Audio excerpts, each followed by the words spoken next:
Hey there, Global Church family. This podcast was recorded in Kenya during the Global Missions Youth Trip in July of 2025. We had the opportunity to meet with many different pastors from all over Africa and hear their stories.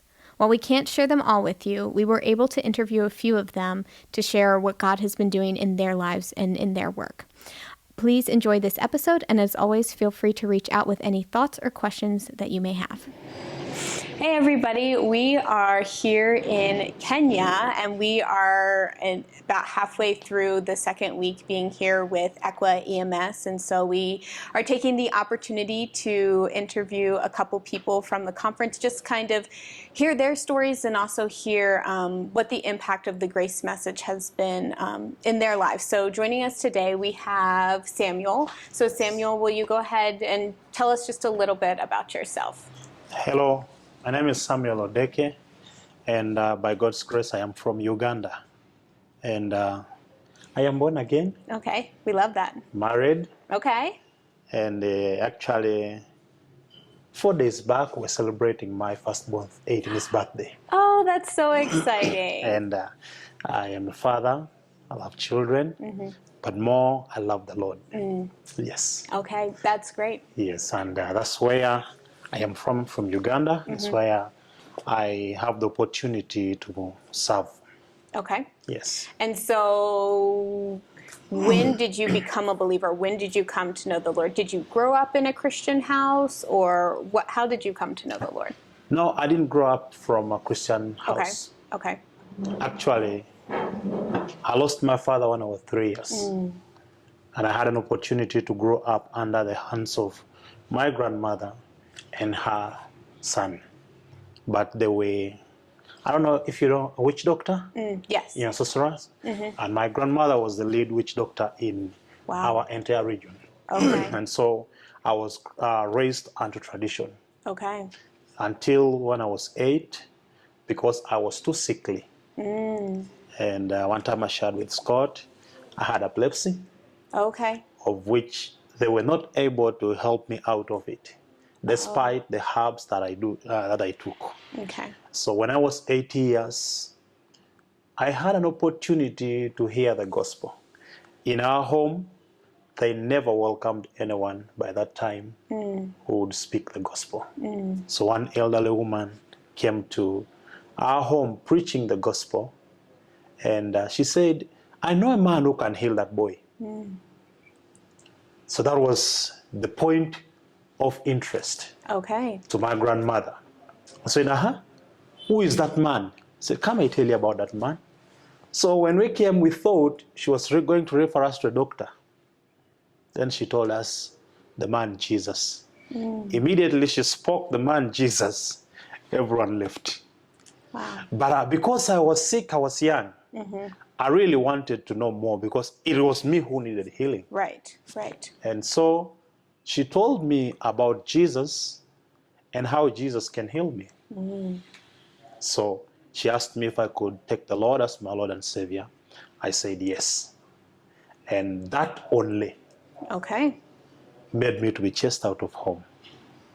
Wow. And so because I was chased out of home, I had to begin living at church. And learning from church. So I had the excitement. Honestly speaking, I was healed. I have not experienced epilepsy again from that time. Wow. But when I entered church, I entered into something else that I did not know. Okay. Because I thought the joy that I had that day would continue over and over. The gospel was preached to me simple. And I came to church knowing it is the sweetest thing. However, I got rooted into rules and regulations that I could not manage to walk. Right. And it made me feel like I am not saved. Being young, we find ourselves do a lot of mistakes. Right. We find ourselves walk contrary to the word. And yet you are told you must do this and you must not do this. And in most cases, what they're telling you not to do, it's what is interesting to do. It's what you see other people do. Right. And accidentally, intentionally, or unintentionally, you find yourself when you are doing it. So I grew up at church, but under rules and regulations, being taught the law more than the love of Christ. Okay. Yes. Gotcha. Yes. And so then you're growing up, you're under that. What was then your relationship like with your grandmother then? If she's like the head witch doctor, in your area, how did that impact that relationship? From 8 to 14, I can count how many times I went home. Wow. Yes. And they did not believe in my Jesus until when I was 14 years. Okay. When I went home and found her sick, then I told her, I know a man who can heal you. Yeah. She told me, don't tell me about that Jesus of yours. I said, yes, but he's the one who healed me, and I believe he can heal you too. So when we prayed with her, and she got healed by God's grace. I wonder why, I wonder how, but I knew Jesus only as a healer. There was nothing I knew about him apart from the rules and regulations. Don't do this, don't do that. But I knew him as a healer. That was the description of Jesus to me by that time. So when I prayed with her, by God's grace, she was able to receive her healing. Okay. And that is what restored our friendship back. Wow. That's how I was allowed now to be coming home, but not to stay home fully. Okay. So I was staying at church. Okay. Yes. Wow. Wow. And so you see the Lord heal you, and then you have to leave your family because they're not receptive to your faith. And then you watch the Lord heal your grandmother and then bring her in that way. And so as you're watching this and you're getting older at this point, what do you feel like the Lord calling for your life as you enter into adulthood?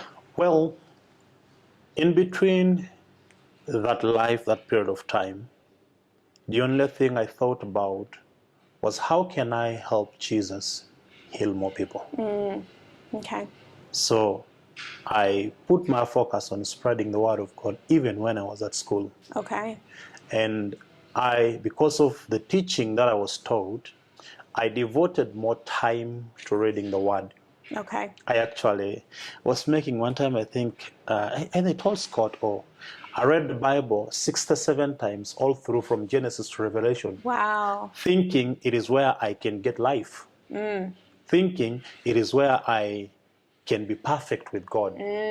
Where I can get to know God. Right. So I thought by reading the Bible, I would know God more and I would stop sinning because it was the major thing I was told to stop doing. Right. So I struggled to end sin, of which I could not manage. Right.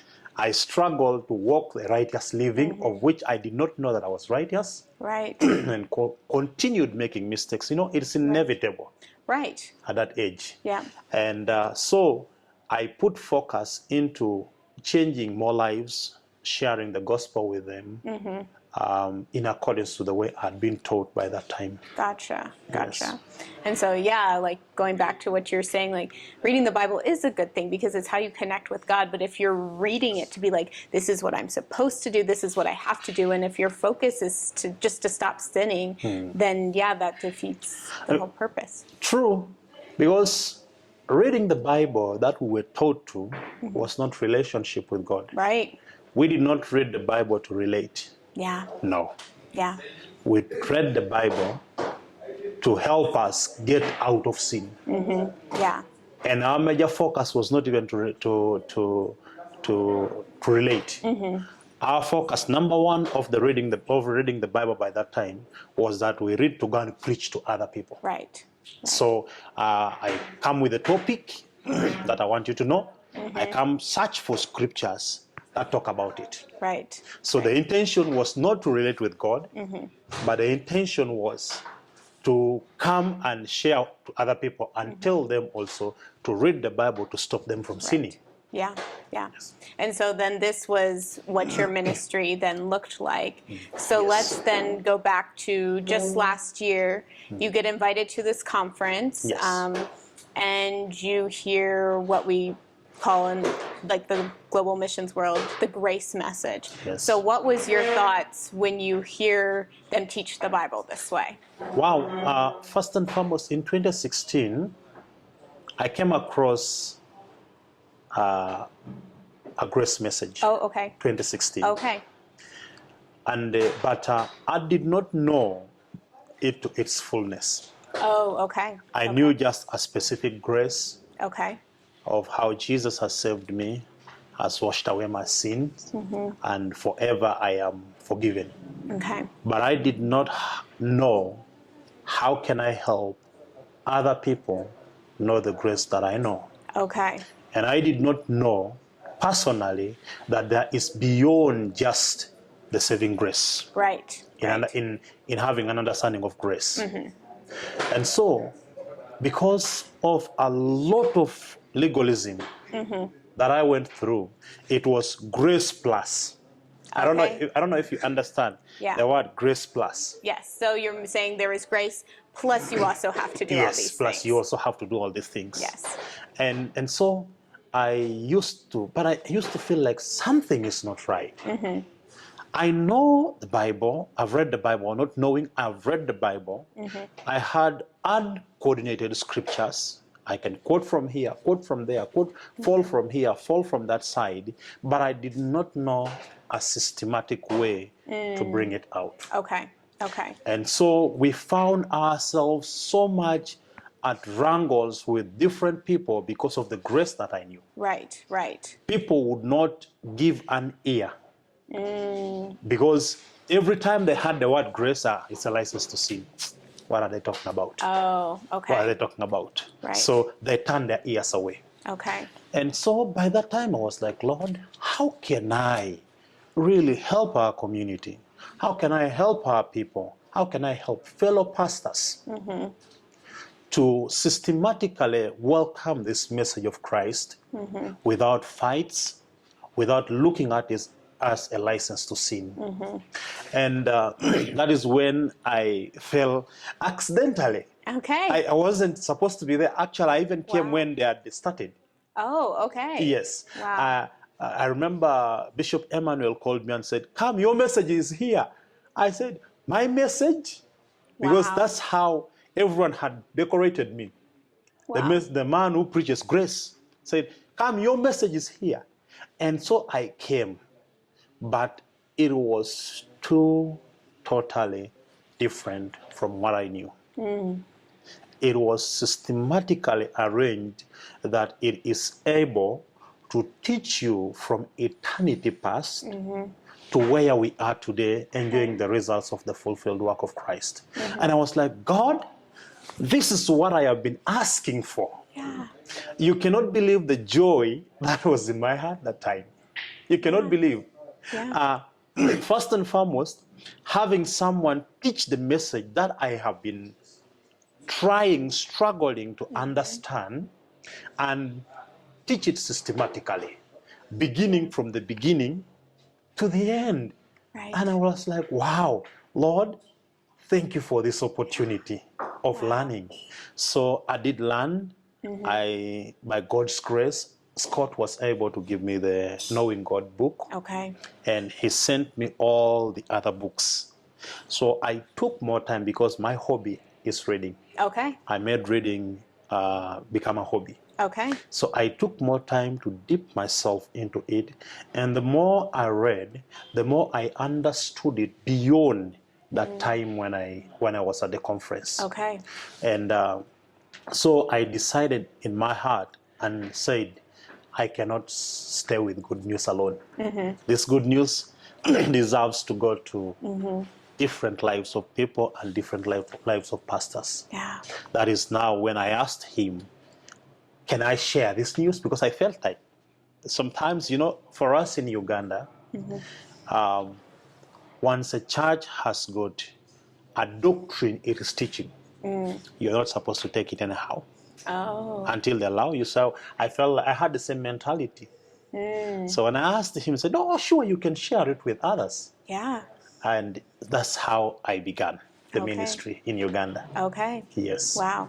What an incredible story of God's faithfulness, and even just sometimes God's timing doesn't make sense, because you encountered the idea of grace in 2016, Yes. and then was just praying and asking the Lord for clarity, for more understanding, and Yes. it wasn't in his timing till 2024, but then they knew you so well that you weren't even at the conference, and they call you and they say, this is what you've been looking for. And wow, just God's faithfulness through all of that. That's incredible. So as you're now in this ministry, but how, first of all, you talked a little bit about how has this impacted your life, like your relationship with your wife, your relationship with your children, understanding grace more?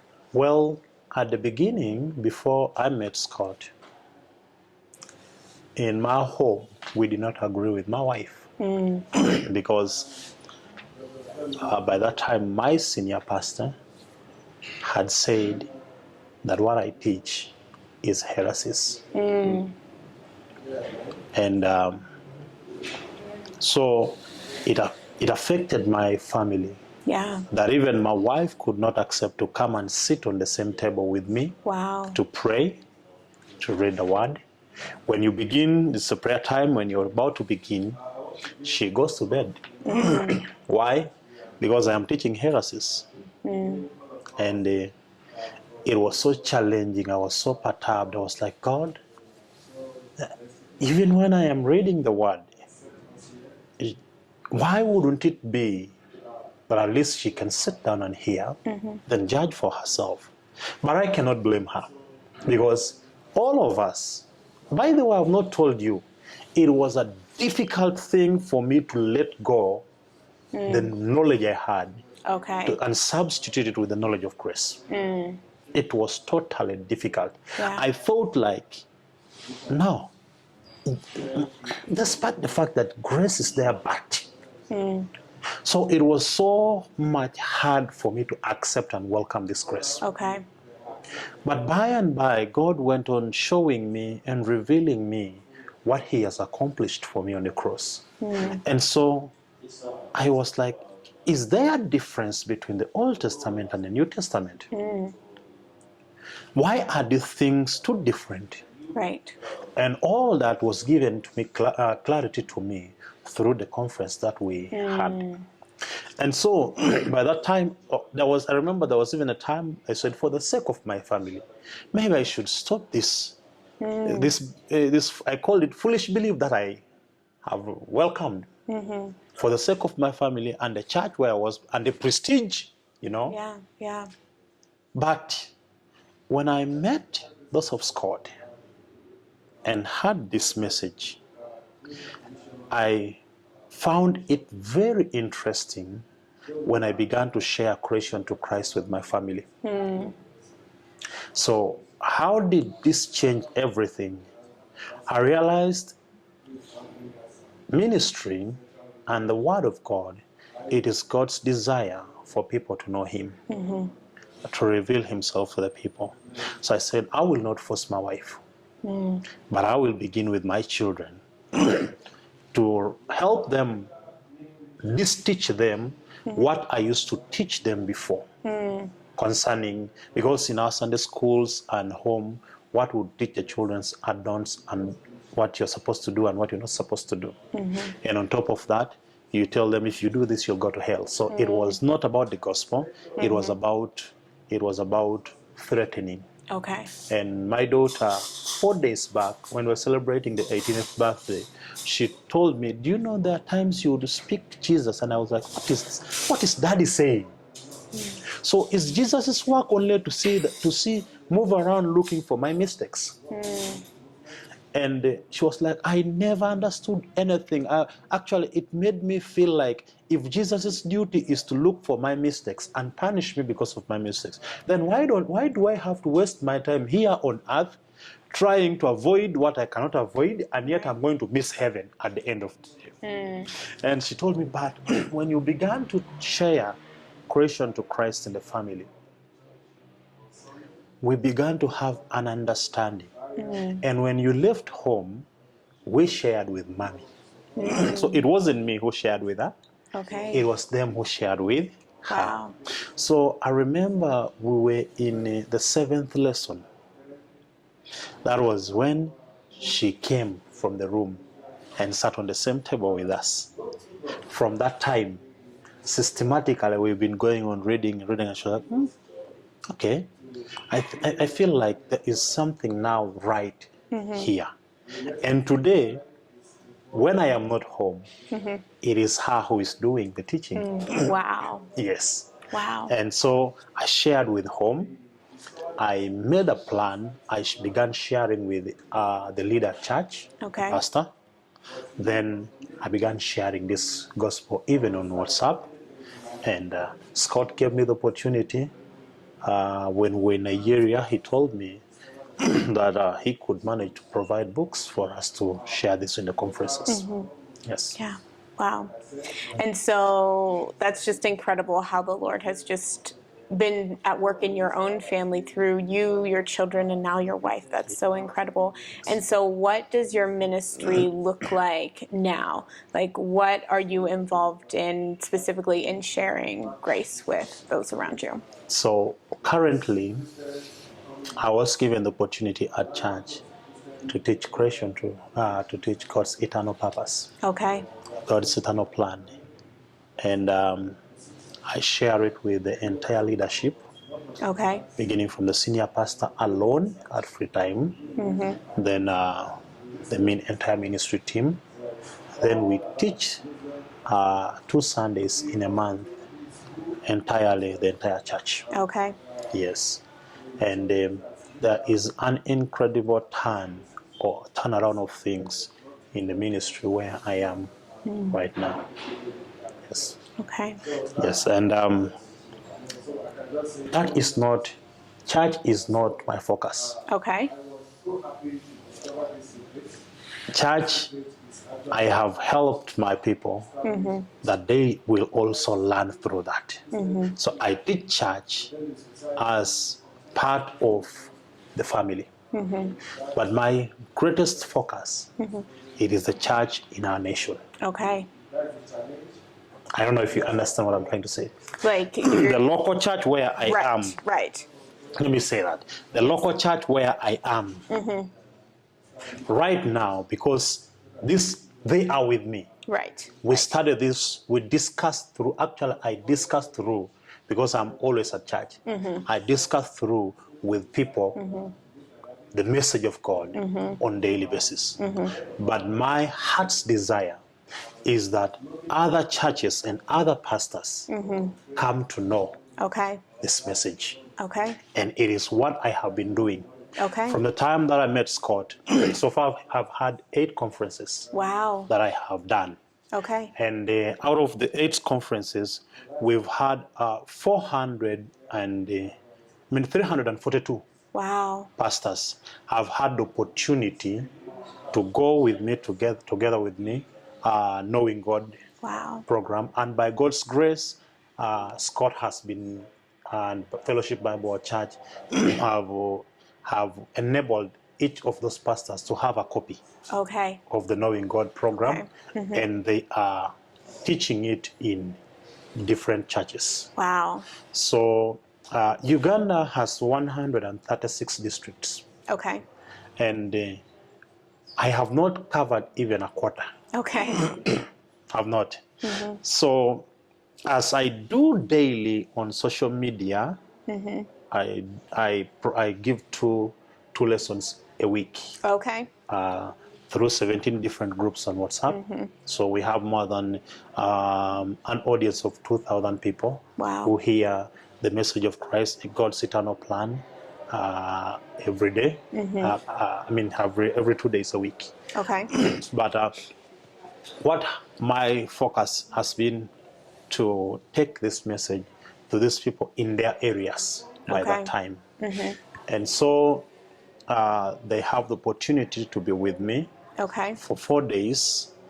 We share on Knowing God lesson. Then we allow them to teach. But recently, I had a request from the pastors, the senior pastors, and they told me, yes, it's good for you to come to us. But when you come to us for a few days, you leave us with more questions. So they asked me if I can acquire a place, like a training center, where they can be able to bring people from their district to this training place. We have a full week of studies. Then after, they go back and teach. Okay.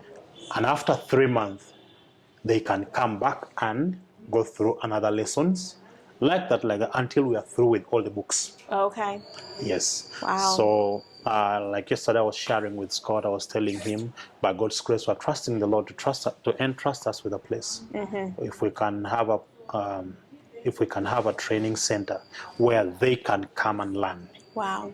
And go back and teach to their churches. But they asked me, said, we need a place that is not attached to any church, but just a training center, so that we cannot have a mentality where people think, okay, this man wants to take over our church. Yes, but when we just come and learn and go back and do this in our churches. Okay. Yes. Wow.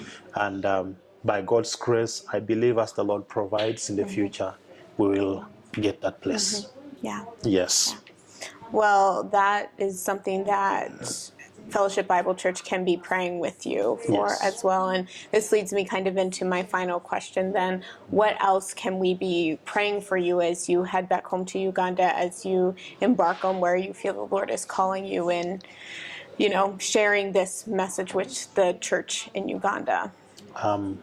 First and foremost, as you pray with me that the Lord may provide a place. That's the most, right now, currently, it is one of the focuses that I have. Okay. Because I have seen the joy that this message has brought in the lives of the pastors. I have seen the joy. And I have seen, I sit down and hear questions and comments that pastors make. And I shake my head. One bishop, he has more than 130 churches in Uganda. He made a statement and said, when he came to the conference, he also came like the way I did come accidentally. When he came to the conference, then he sat down and said, if I was not reading this from my Bible, I wouldn't believe it's true of what Jesus has done for me. I believe as Fellowship Bible Church has been able to provide material for these pastors, I pray we continue with that. And if Fellowship Bible Church can stand and see how can we take this further in our nation, I think it is better. Our nation, Uganda, is a nation that was rooted in the law. And pastors did ministry as a business. It is not ministry. Okay. So currently, there is a shift. Okay. There is a wave of knowledge of what God has done for us that is happening around. And we keep track of these pastors such that we are able to continue with them learning on this. Of course, it is not just that easy. Right. There's a lot of disputes here and there. Right. There's a lot of resistance here and there. But by God's grace, by and by, the way Fellowship Bible Church has been able to arrange this message makes it easier and clear for even the ones who resisted it to accept. Why? Because you don't just jump from one place to another. You don't just jump from the beginning to middle to the end. No, we follow the ground story. And all the time, every time I've been teaching on the meta-narrative, it has helped my heart to be more humble and understand God's purpose for man. And every time I share it with the people, it helps the people to see, okay, it is God's plan, it's God's design from eternity past to see that this message comes to us simple and plain. Right. And I really want to thank Fellowship Bible Church for giving us the opportunity to know the Lord simply that way. Yes. Awesome. Well, that's incredible. And I know we'll be praying for you as well in that. And we are just so thankful to God for just, we've been talking about it so much these past weeks, just how intentional he is in revealing himself to us. And isn't it just amazing that as he reveals himself to us, he gives us this desire to have others know him like we know him, and to be free, not live under the law, not live under legalism. And so it's always so encouraging for me, and I know for the people who will be listening, to hear you share your story of how that has just impacted your life, and the Lord is using you to impact the church in Uganda. So thank you so much for sharing, and we're excited to see what God does with you. It's a blessing. So, Thank you for giving us the opportunity to share what God is doing in our nation. Yeah. And above all, I believe the Lord has got a plan for Uganda and Africa and the world at large. Yeah. And I pray someday, through the passion he has put in our hearts, we'll be able to be a point of contact where people can come and understand this message better. Yeah. And take my shouts back to the people in the Fellowship Bible Church and the entire team, and how grateful we are for the opportunity they have given us to know the Lord and to share the Lord. I personally want to express my appreciation. It is not been by might, it's not been by power, it has not been by money.